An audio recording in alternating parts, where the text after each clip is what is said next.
mi sentido pésame y mi solidaridad a toda la familia. En una nota de Oromar, ustedes comentaban que van a demandar al Estado, estimada Laura. ¿Qué exigen? Sí, lo único que nosotros pedimos es que se rectifique esa palabra que dijeron los de la Armada, que ellos eran terroristas, algo que no es así. Nosotros somos cristianos de años, mi hijo cristiano desde pequeño, él toca el bajo en el grupo de alabanzas de nuestra iglesia, nos ayudaba en nuestro negocio que tenemos, siempre nos ha ayudado. Él ha sido un chico emprendedor siempre, cariñoso, amistoso con todo el mundo, tenía hartos amigos. Él era una persona de bien y yo creo que no era la forma de que él muera así.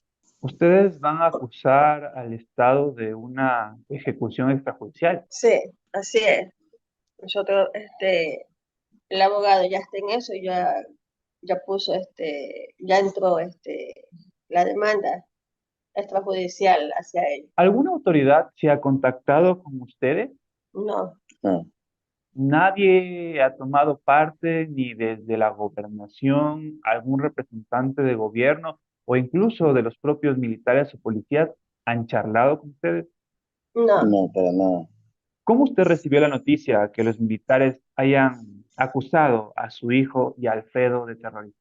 Yo, como ya estaba mal porque mi hijo ya estaba internado en el hospital, yo decía, pero ¿cómo puede ser esto posible de que tilden así a mi hijo, a una persona que es sana, que no, nosotros no le hemos hecho daño a nadie? Mi hijo no tiene antecedentes, mi hijo no tiene tatuajes, mi hijo no tiene piercing. O sea, es que es algo que si usted lo hubiese conocido, usted supiera cómo fue él.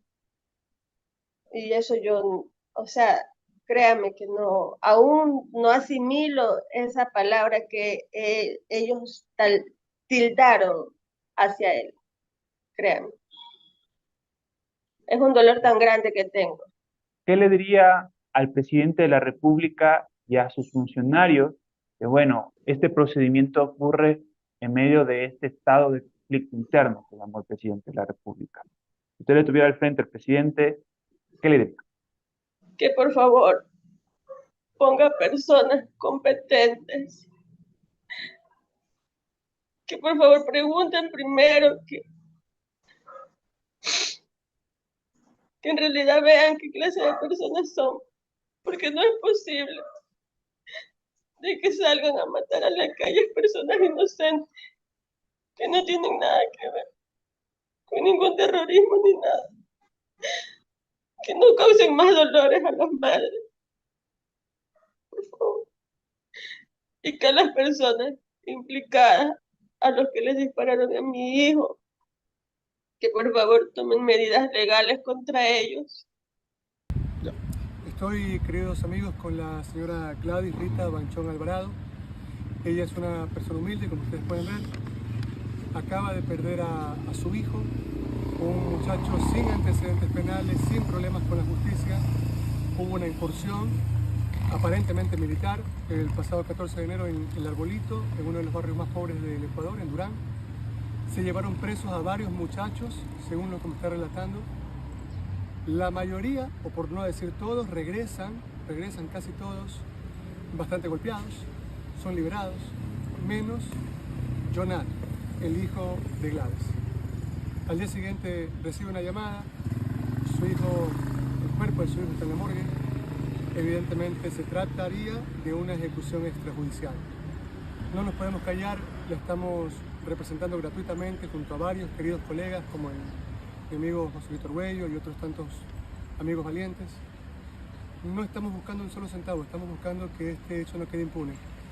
Señor fiscal del Guayas, usted va a tener que investigar esto según los protocolos que la ONU ha establecido para tal efecto. Tiene que pedirle de modo inmediato al jefe del Comando Conjunto de las Fuerzas Armadas la lista de los oficiales y militares de tropa que habrían incursionado en El Arbolito el 14 de enero y que serían potenciales responsables de esta ejecución extrajudicial. Hola conciudadanos, sé que este video no va a tener el apoyo de todos, pero tengo que expresar mi opinión ante estos hechos. Es algo que temía que pasara ante la militarización del país y el uso de la fuerza letal. Hay personas que consideran que para erradicar el crimen organizado van a haber colaterales sí o sí, pero esto es un error, porque el derecho a la vida no se suspende durante un estado de excepción. Artículo 164 de la Constitución. El estado de excepción debe observar los principios de necesidad, proporcionalidad, legalidad, temporalidad, territorialidad y razonabilidad. Artículo 165 de la Constitución. ¿Qué derechos se pueden limitar o suspender? Los de inviolabilidad de domicilio, de correspondencia, libertad de tránsito, libertad de asociación y reunión y libertad de información en los términos que señala la Constitución. Principio de legalidad significa que el estado de excepción tiene que acogerse a las normas constitucionales, a acuerdos internacionales y otras leyes que lo regulen. La proporcionalidad significa que no puede haber arbitrariedad, no se pueden tomar medidas que excedan a la misma situación que dio origen al estado de excepción. Sobre acuerdos internacionales, respeto a la ley, hay que señalar que el Ecuador fue el primero en ratificar los 27 acuerdos internacionales de la ONU. En 1948 se elabora la Declaración de Derechos Humanos, una lista exhaustiva de derechos humanos inalienables. Esto ocurre después de la Segunda Guerra Mundial, ante los abusos cometidos por el Estado alemán en esa guerra. En el año 66 se elaboran los Pactos Internacionales de Derechos Económicos, Sociales y Culturales y Derechos Civiles y Políticos. Esto para darle más forma al derecho humanitario internacional. La Declaración de Derechos Humanos, en su artículo 3, nos dice que toda persona tiene derecho a la vida, libertad y seguridad de su persona.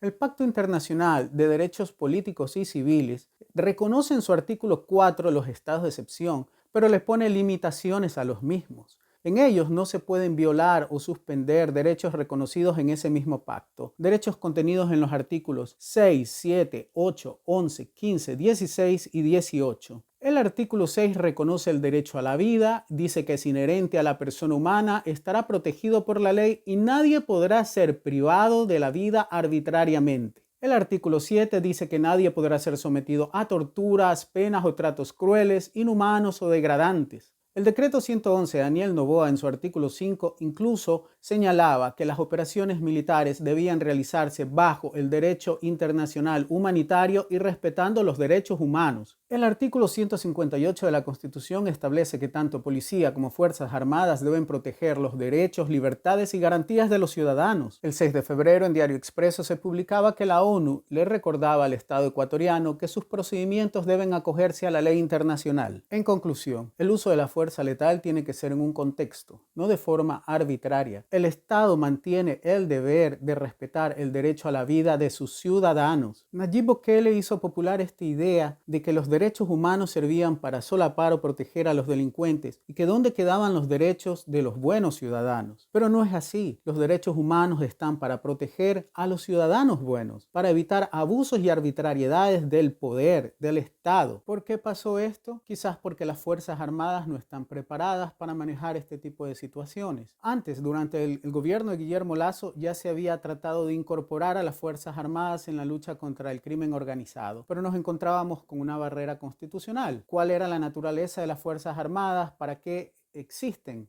estas fuerzas? Se decía que para poder emplear a las Fuerzas Armadas en esta lucha, pues había que hacer reforma a la Constitución, había que darles una capacitación adecuada y estoy de acuerdo, porque definitivamente esta batalla se lleva en lugares poblados y las Fuerzas Armadas deben saber responder adecuadamente ante las distintas situaciones que se le van a presentar. Ante las agresiones violentas del crimen organizado, el Estado reaccionó, pero no debe ser solo una reacción. Es lamentable ver que hay comunicadores y medios que promueven estas ideas de Nayib Bukele, porque el estado de excepción existe para regresar las cosas a su cauce normal, pero siempre respetando el derecho a la vida de los ciudadanos, de los buenos ciudadanos.